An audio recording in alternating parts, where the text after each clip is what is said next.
Nella XII legislatura noi in realtà proseguimmo il lavoro che aveva fatto la Commissione Gualtieri ed ebbe un rilievo centrale, una audizione che non esito a definire quasi drammatica, di uno dei più stretti collaboratori di Aldo Moro, il dottor Corrado Guersoni,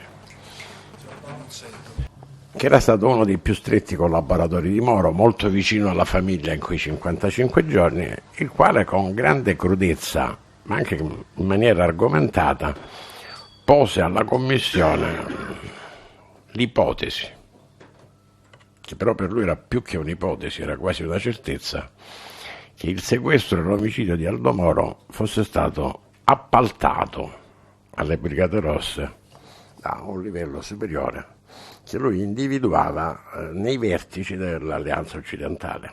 I riferimenti furono a Kissinger, alla Francia, alla Germania, e che quindi le Brigate Rosse avessero agito per mandato, sia rapendo Moro, sia gestendo il sequestro Moro e sia pure alla fine concludendolo tragicamente. Ci sono delle voci in Italia secondo cui io l'avrei ammonito contro un'apertura a sinistra e compromesso storico. Non è vero, perché questo, quando io ho conosciuto Moro, era nel 74, solo nel 77 ha pensato al compromesso Guerzoni, storico. uno dei più stretti collaboratori di Moro, che lo ha accompagnato spesso negli Stati Uniti, ha detto che lei con Moro fu categorico e minaccioso. Lei lo conferma o lo smentisce? Questo è assolutamente assurdo. L'ambasciatore Ducci e l'ambasciatore Gaia, che erano in una ottima posizione per giudicare, lo negano. È stato detto che io sia stato rude con Moro e durante una festa all'ambasciata italiana. Moro non parlava una parola d'inglese. Dove era l'interprete? Perché avrei dovuto minacciarlo a una festa in onore del presidente italiano? È una bugia. Ecco, però anche la moglie e il figlio di Moro hanno parlato di difficili rapporti fra lei e Moro, dicendo che lei lo ha invitato più volte a stare attento. Ma stare attento a cosa?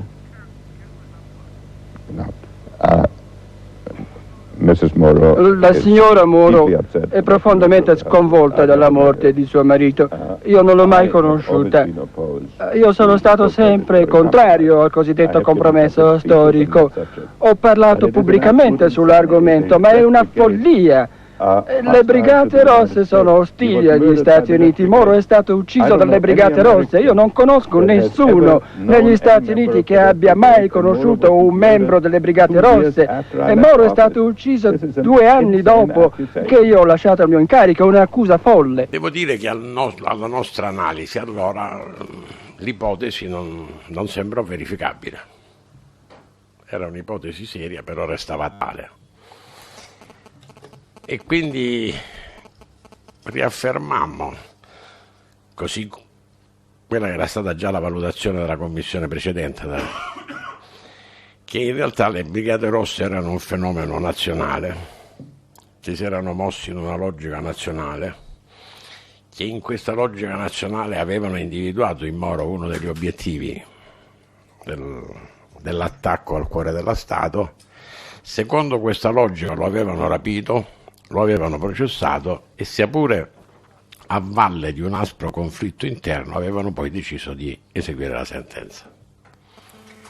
E però notammo anche che nell'azione di contrasto dello Stato c'erano tante di quelle carenze, discrasie, falle, da rendere fondata l'ipotesi non già che il sequestro fosse stato appaltato alle Brigate Rosse, ma che il sequestro non fosse stato volutamente sufficientemente contrastato e quindi questa azione convergente di azioni da una parte e di omissioni dall'altra avesse portato all'epilogo tragico che tutti conosciamo.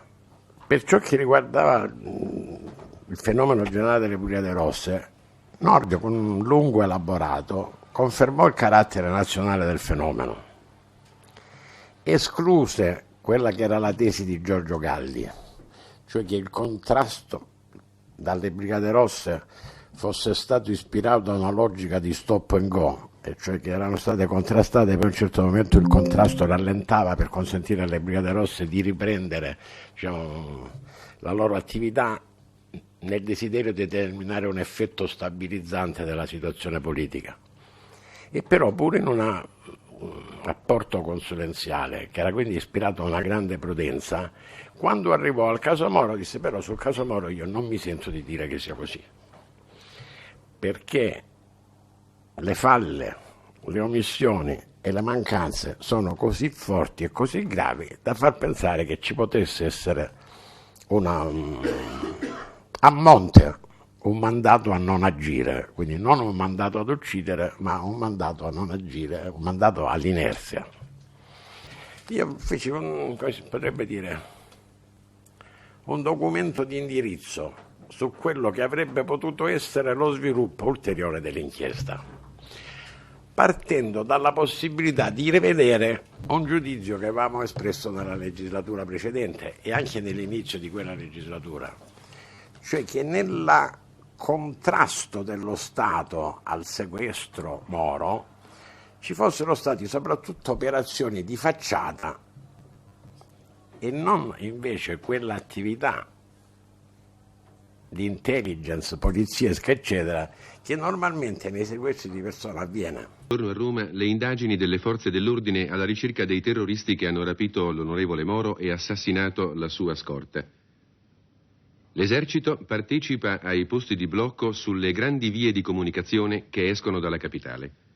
Ricostruiti dagli inquirenti i volti di 3 terroristi che hanno partecipato al rapimento di via Mario Fani.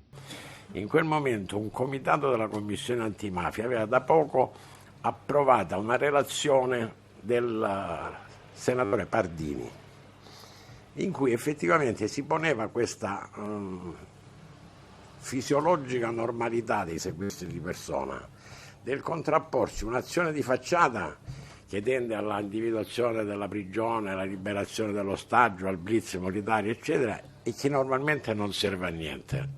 E invece un'operazione sotterranea fatta anche di contatti nella zona grigia che molto spesso porta alla liberazione dell'ostaggio.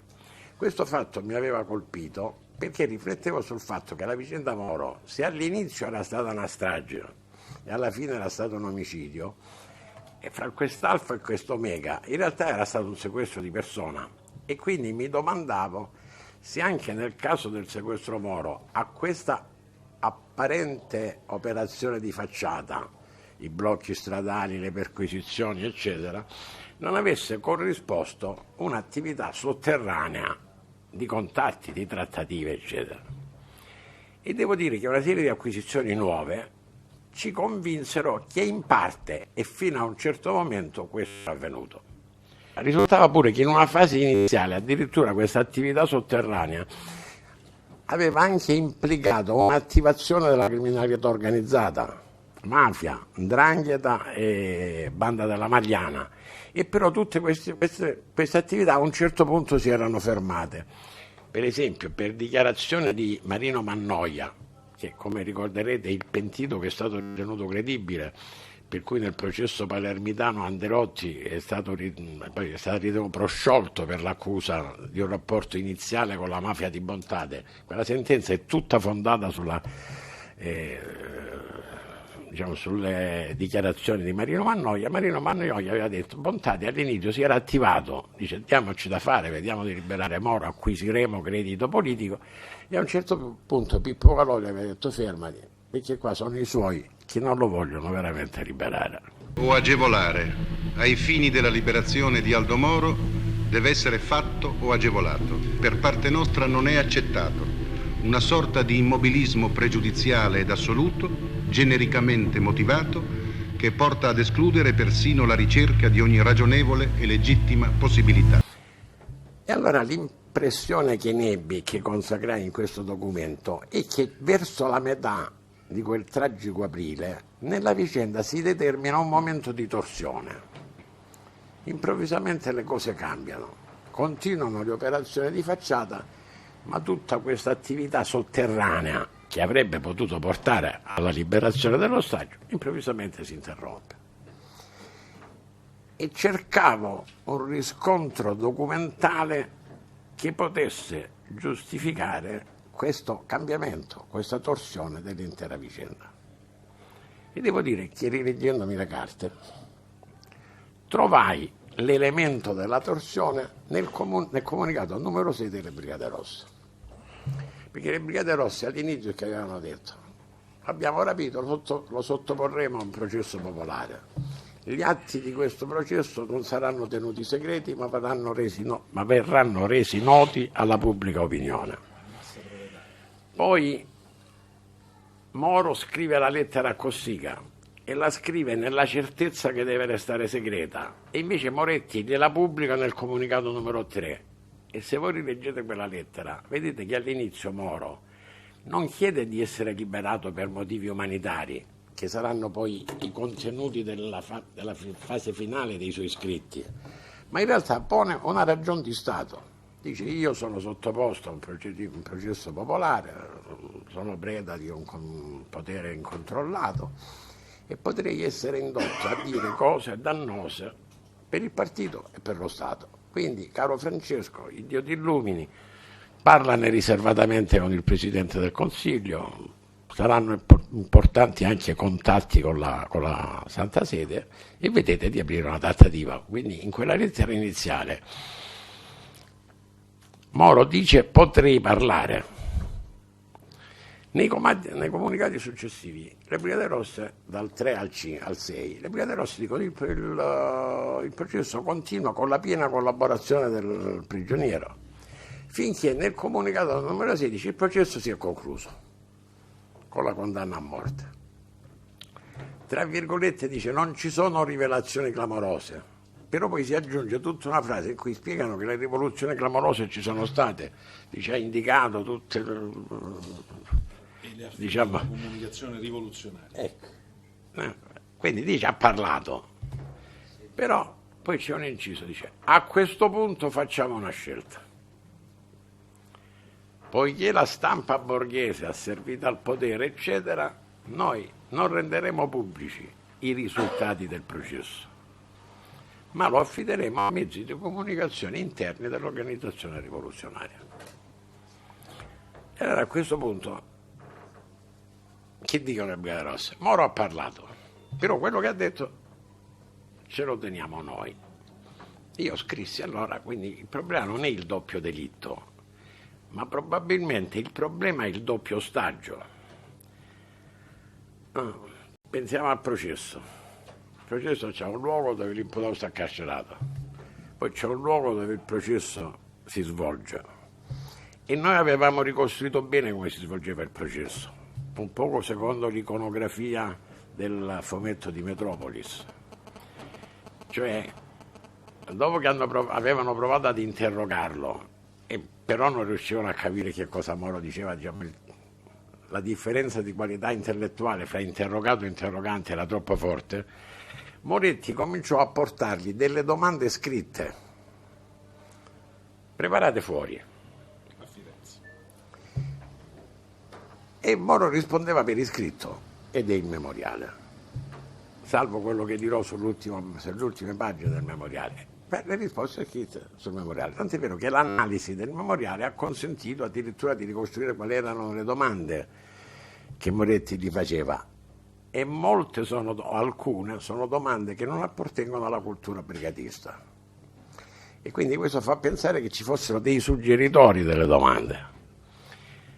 Però poi le risposte non restavano in via Montalcini, quindi la cancelleria del processo non coincideva con il carcere, venivano portate in altro luogo.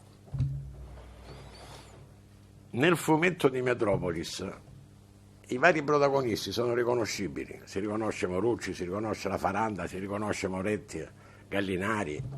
L'interrogatore però ha il volto cancellato, non ha un volto. Nell'iconografia del processo, quello che rivolgeva le domande a Moro non ha un volto. Signorile ci disse in audizione una cosa molto intelligente. Ci disse: perché era un interrogatore collettivo. Cioè, non era Moretti che faceva le domande, erano i suggeritori di Moretti che suggerivano le domande che poi Moretti portava a Moro. ritenni che dovevamo prendere un filo, uno dei fili di quella matassa, e in fondo il filo meno esplorato dalla magistratura romana per un problema di competenza territoriale, e cioè le carte Moro. Perché poiché le carte Moro si erano trovate solo a via Montenevoso, la magistratura romana non si era mai occupata del problema delle carte. La magistratura milanese se ne era occupata, ma non collegandole per niente all'inchiesta sul Moro, ma come un fatto, come un'indagine separata.